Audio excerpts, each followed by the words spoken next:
معجزہ اور کرامت میں کیا فرق ہے؟ معجزہ نبی کے ہاتھ پر ظاہر ہوتا ہے، اس کے مظہر اللہ تعالیٰ یعنی فاعل حقیقی اللہ تعالیٰ کی ذات ہوتی ہے، اور نبی مظہر ہوتے ہیں یعنی ان کے ہاتھ پر ظاہر ہو رہا ہوتا ہے اور ان کے اختیار میں نہیں ہوتا۔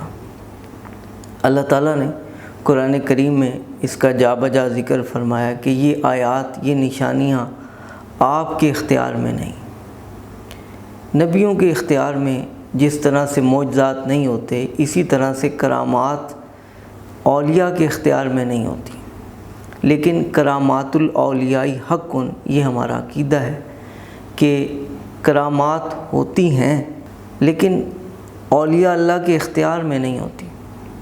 اہل حدیث، دیوبند، بریلوی مسلک والے سب لوگ کرامات کو تسلیم کرتے ہیں، اور قرون اولیٰ سے ان کا تذکرہ چلا آ رہا ہے کہ کرامات ہوتی ہیں۔ صحابہ کرام کے دور میں بھی کرامات ہوئیں، البتہ کرامات صحابہ کے دور میں کم تھی۔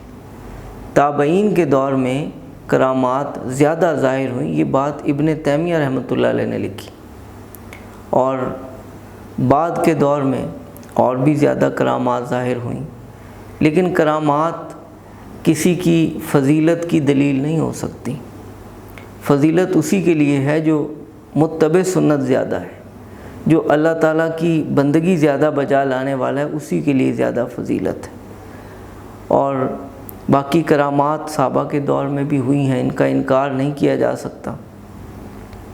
ابو مسلم خولانی تابعین کے دور میں تو یہ آگ میں داخل ہو گئے تھے، اور انہیں آگ میں ڈال دیا گیا تھا، وہاں پر یہ نماز بھی پڑھتے رہے، اور حضرت عمر رضی اللہ تعالیٰ عنہ سے ملاقات ہوئی تو حضرت عمر رضی اللہ تعالیٰ عنہ نے ان کا بڑا اکرام کیا۔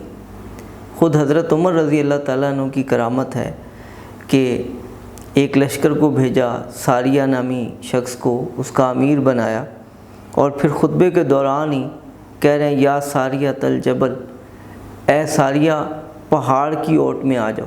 پہاڑ کی اوٹ میں چلے گئے، تو جب یہ لشکر واپس آیا، سارا ماجرا بیان کیا، تو انہوں نے کہا کہ ہمیں شکست ہونے ہی لگی تھی کہ آپ کی آواز سنائی دی، آپ کہہ رہے ہیں پہاڑ کی اوٹ میں آ جاؤ۔ ہم پہاڑ کی اوٹ میں آ گئے تو ہمیں فتح ہو گئی۔ تو یہ حضرت عمر رضی اللہ تعالیٰ عنہ کی کرامت تھی۔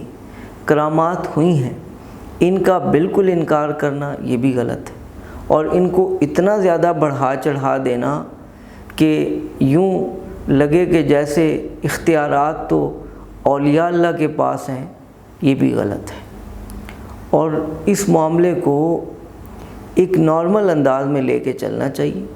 توحید اللہ تعالیٰ کے لیے، عبادت بندگی اللہ تعالیٰ کے لیے، وہ اکیلا ہے، وہ وحدہ لا شریک ہے، وہ فعال لما یرید ہے، جو چاہتا ہے وہ کرتا ہے، اور بندوں کو اس نے اختیارات نہیں دیے اس طرح کہ اس کی قدرت کو استعمال کر سکے، بلکہ اللہ تعالیٰ اپنی قدرت کو ان اولیاء اللہ کے ہاتھ پہ بعض اوقات ظاہر کر دیتے، خارق عادت امر ان سے ظاہر ہو جاتا ہے۔